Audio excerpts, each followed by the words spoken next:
If you watched the last video, you saw that I was in an accident in Thailand and broke my back. We kind of walked you through everything that happened from beginning to end, but one thing that we left out was really kind of what we did for insurance. And so we wanted to take just a few minutes to kind of explain to you what insurance we had, how it worked, and really the importance of having travel insurance when traveling abroad. So this was not the first time that we had left the country, and I have always used SafetyWing. And in no way are we affiliated with them or anything like that. But we did a lot of research between different ones.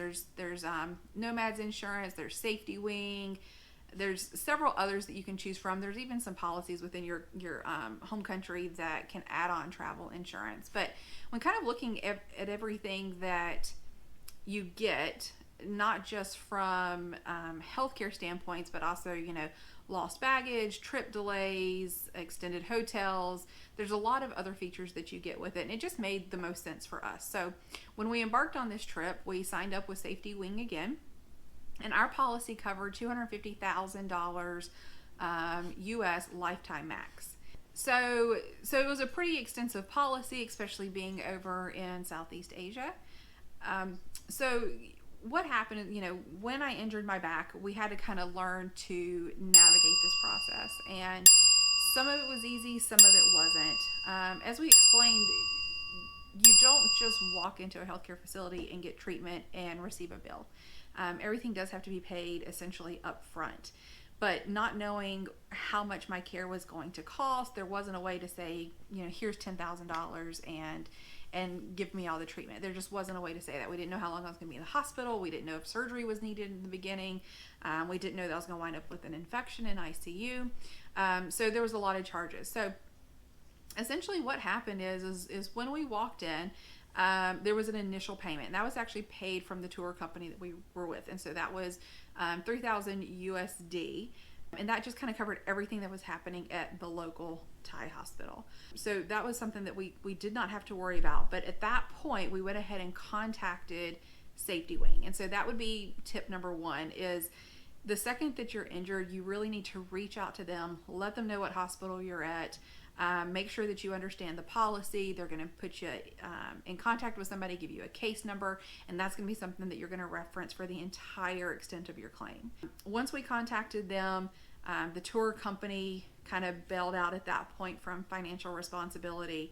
The insurance company picked up, and then negotiations and talks between the hospital and SafetyWing started. So essentially what would happen is every 24 to 48 hours worth of health care, there would be a plan of action, and that plan of action would be sent to SafetyWing, and SafetyWing's medical team would review it. They would say, here's images, here's radiology reports, here's lab reports, like for my infection.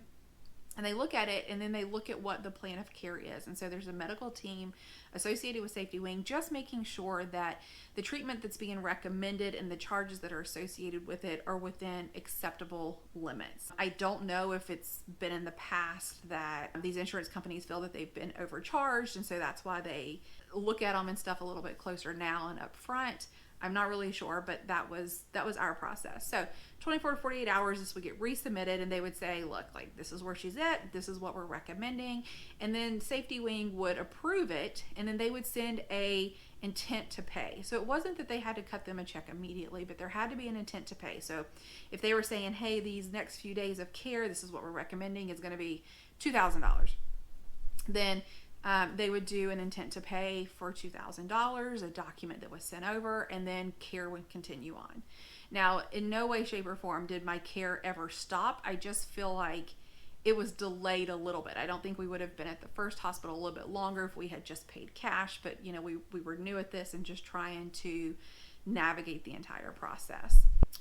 Like you saw in the last video, when it came to being airlifted out, that was probably the biggest headache, and gosh, to be honest, probably the most expensive charge. I think that was like $14,000, and that was 100% covered by SafetyWing. We did not pay a dime up until the day that we left.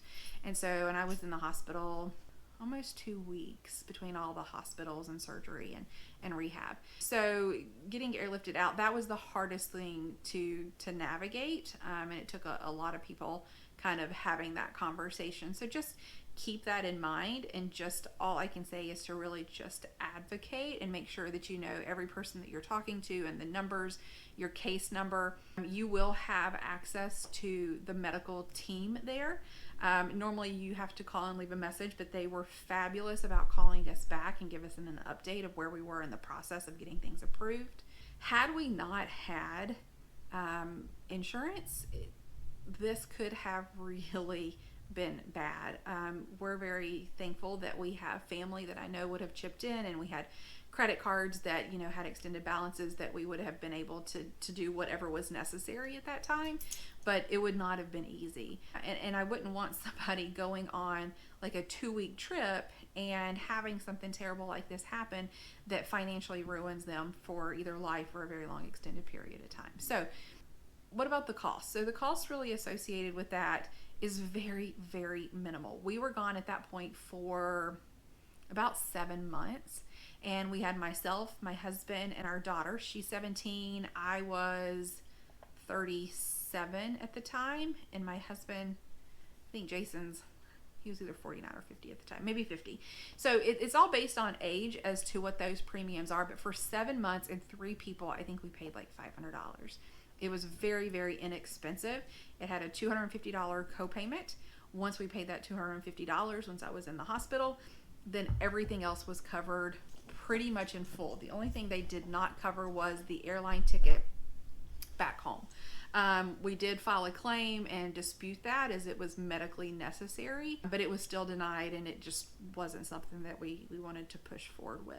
We did talk a little bit about the final stage, and maybe this is something to kind of be aware of, because there is a 24 or 48, maybe 72 hour delay with payment and getting medical treatment or the plan. What happened at the end was we were ready to go, and there was still a $15,000 outstanding balance, and we're like, well, but the insurance is paying for it, and they'd paid for everything thus far. But the problem is I was still getting care literally up to the minute that I left. Like, as we're getting ready to go out the door, they're removing my IV, they're giving me all my medication to take with me. So I'm still receiving care up until that exact moment of discharge. So there's not a way for them to take that day's charges and maybe the day before and send those to SafetyWing and get that intent to pay in an appropriate amount of time. Otherwise, they would send those charges in, but I'd be still sitting there in the hospital, and then we would still owe them more money because I was still getting care. And then, of course, you can't leave the hospital. So it's not like you can leave and go stay in like an Airbnb or a hotel, wait until the charges clear, because that would mean you left the hospital, and you can't. So there's really not an easy way to do that. So in those situations, or at least for us, be prepared that you're going to have to pay some dollar amount to be able to leave the facility, and then you will have to request that back from your insurance company or from SafetyWing in our case. Tip would truly be have all of your documents. We made sure when we left we had everything on CDs, we had all of the images, we had every report, we had every payment paid, we had the credit card receipt, we had everything that had been paid up until that point, plus the difference, because we knew that we were going to have to submit all of this into SafetyWing. Once we got back into the United States, we started the claims process. And online it says, typically about 30 to 45 days. And that was fairly accurate. I will say it's definitely a lot of paperwork and headache once you get back. Obviously you've had something traumatic happen, or you weren't feeling well, and now you're kind of having to deal with this to get some of your money back. In the end, once we submitted all of the paperwork and everything was reviewed, payment was issued without any questions. There really was no kickback. There was no, we need more documentation. We had everything that we needed. So just anything that could be supplied from the hospital that you think you may need, make sure you get it. Even ask the medical team at your insurance company what all of that you're going to need. They can give you a list of items, and make sure that you're prepared, because you're going to want your money back. And then ultimately we got our payment back, and the only thing that we paid out of pocket was for the flight home. So if we had not had insurance, when I looked at the final bill, when everything was said and done, it was roughly $75,000, and that included the $14,000 for the air flight out. So to be honest, when I look at that and I look at just because we live in the US and we know what, healthcare costs here. I mean, $75,000, yes, it is an astronomical amount of money, and in no way, shape, or form did we have that amount of money to pay. But I just could not believe how inexpensive that was. And I was at, a private hospital and a private room and ICU and physical therapy. I mean, I had so many services. It wasn't just like I was in a moped wreck and, needed some bandages on my leg. So I think I had pretty extensive care for the dollar amount that was at the end. So, when you subtract that out, about $60,000 for everything else and the rest for the air flight. So pretty inexpensive for lack of better words, but it would have been financially very, very difficult had we not had travel insurance. So if you're heading out of the country, please make sure you have it. A lot of times people think, oh, because I have insurance, that it'll cover it 90% of the time, maybe 95% of the time. It is not going to cover you in a foreign country. So you need to make sure that you have something that is supplemental to that. And with as inexpensive as it is, you're kind of silly not to. So that's our advice. That's kind of the wrap up of the story. If you have any questions, please leave them in the comments and we will gladly answer them. Otherwise, stay tuned. We're getting ready to head out of the country again, and we'll be posting some new videos coming up soon. Don't forget to like, subscribe, and we look forward to seeing you next time. Thanks.